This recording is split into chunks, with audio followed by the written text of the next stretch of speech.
What up, Story Dukes? This is Ed Lawrence, the mental celebrity and your storyteller. And this is day 2 of my 30-day challenge. It's really been a challenge actually, but by God's grace, we're standing strong. Yeah, thank you. Love you. How's your day been? How have you been? Do you feel good? Do you feel bad? I want to hear it in the comment section. Don't hesitate to tell me about it. So, let's jump right into the story, shall we?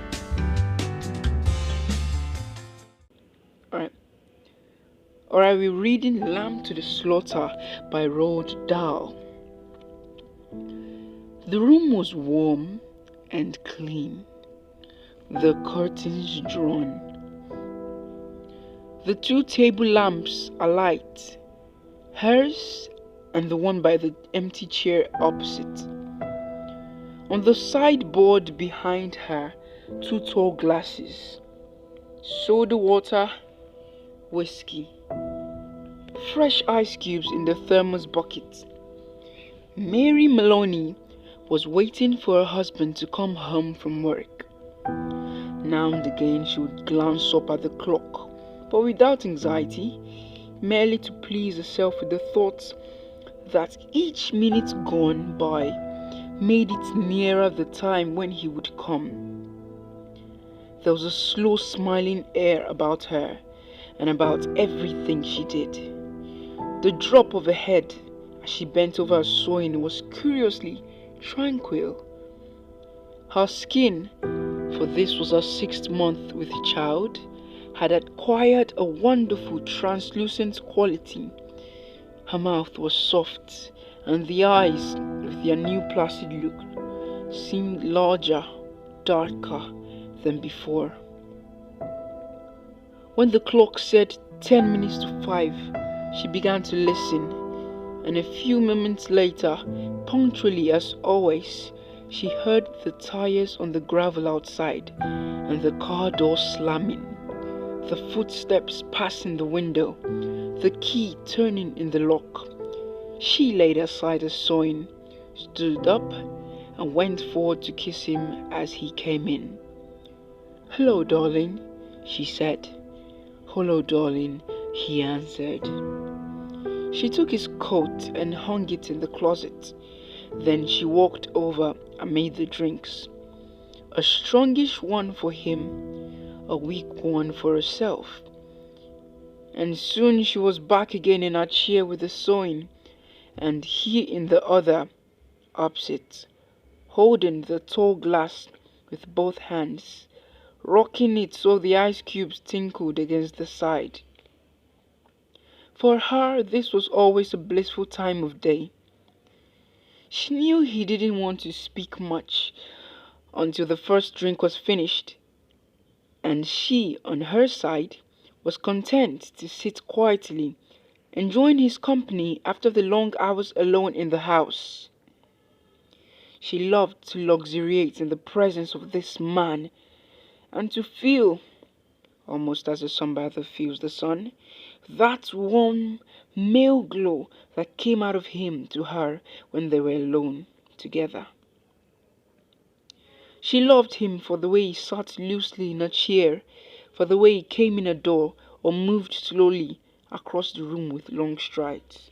She loved his intense, far look in his eyes when they rested in her, the funny shape of the mouth, and especially the way he remained silent about his tiredness, sitting still with himself until the whiskey had taken some of it away.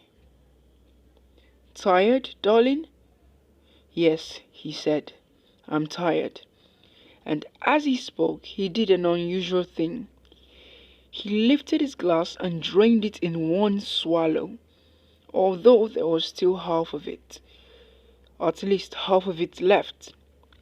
She wasn't really watching him, but she knew what he had done because she heard the ice cubes falling back against the bottom of the empty glass when he lowered his arm. He paused a moment, leaning forward in the chair.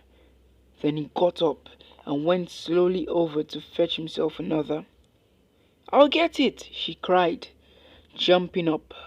"Sit down," he said. When he came back, she noticed that the new drink was dark amber with a quantity of whiskey in it. "Darling, shall I get your slippers?" "No." She watched him as he began to sip the dark yellow drink, and she could see little oily swirls in the liquid because it was so strong. "I think it's a shame," she said, "that when a policeman gets to be as senior as you, they keep him walking about on his feet all day long." He didn't answer, so she bent her head again and went on with her sewing.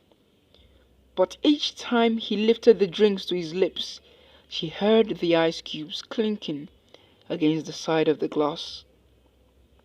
"Darling," she said, "would you like me to get you some cheese? I haven't made any supper because it's Thursday." "No," he said. "If you're too tired to eat out," she went on, "it's still not too late. There's plenty of meat and stuff in the freezer, and you can have it right here and not even move out of the chair."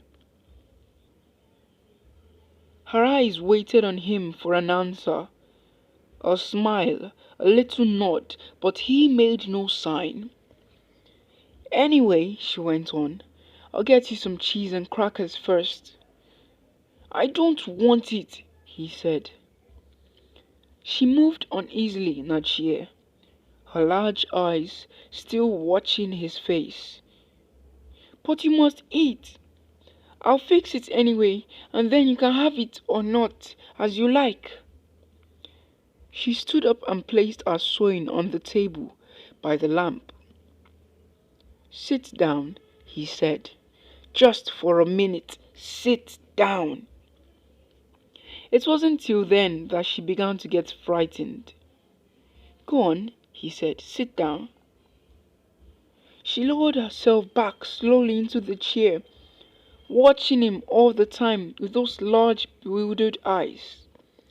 He had finished the second drink and was staring down into the glass, frowning. "Listen," he said, "I've got something to tell you." "What is it, darling? What's the matter?"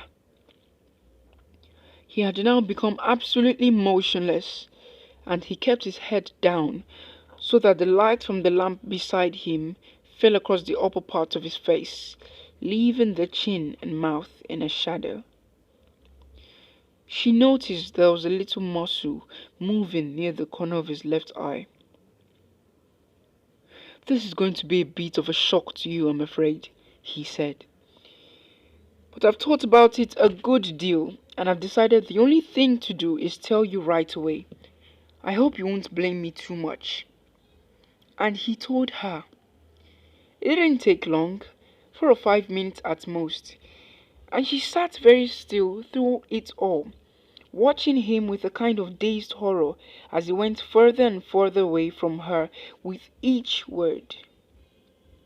"So there it is," he added, "and I know it's kind of a bad time to be telling you, but there simply wasn't any other way. Of course, I'll give you money and see you're looked after, but there needn't really be any fuss. I hope not anyway. It wouldn't be very good for my job." Her first instinct was not to believe any of it, to reject it all. It occurred to her that perhaps he hadn't even spoken, that she herself had imagined the whole thing. Maybe, if she went about her business and acted as though she hadn't been listening, then later, when she sort of woke up again, she might find none of it had ever happened. "I'll get the supper," she managed to whisper, and this time he didn't stop her. When she walked across the room, she couldn't feel her feet touching the floor. She couldn't feel anything at all, except a slight nausea and a desire to vomit. Everything was automatic now. Down the steps to the cellar, the light switch, the deep freeze, the hand inside the cabinet, taking hold of the first object it met. She lifted it out and looked at it.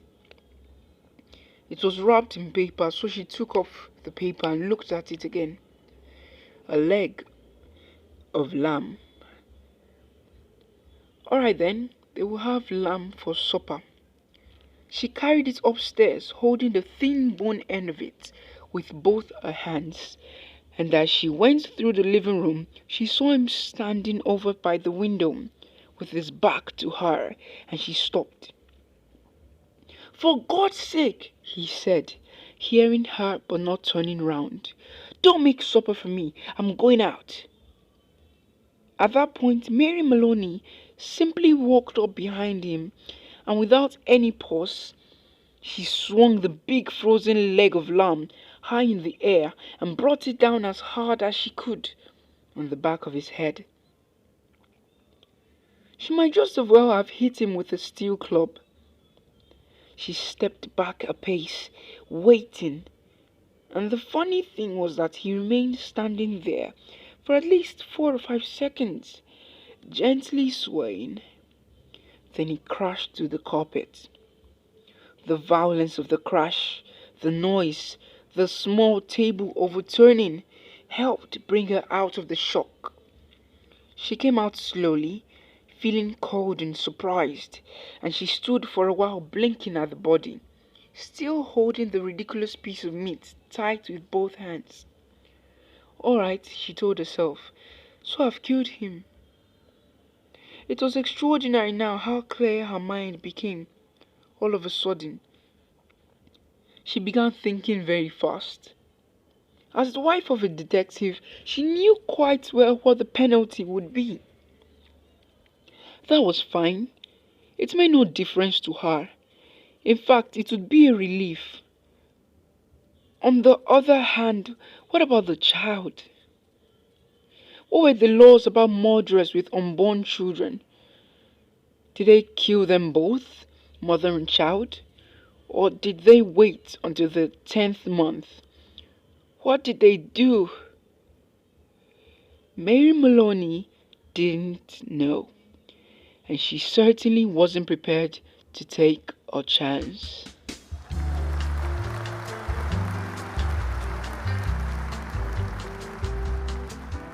Man, that story was deep. This is actually just part 1. There's going to be a part 2 tomorrow, day 3. But really? Wow. Okay, now I'm scared of women all over again. And she just killed her husband with a leg of lamb. That is hardcore. Well, you guys, I hope you enjoyed this video. Please like and share my video. Subscribe to my channel to become a Story Duke. And you can follow me on all my social media platforms. Take care of yourself, alright? I'll see you in the next video.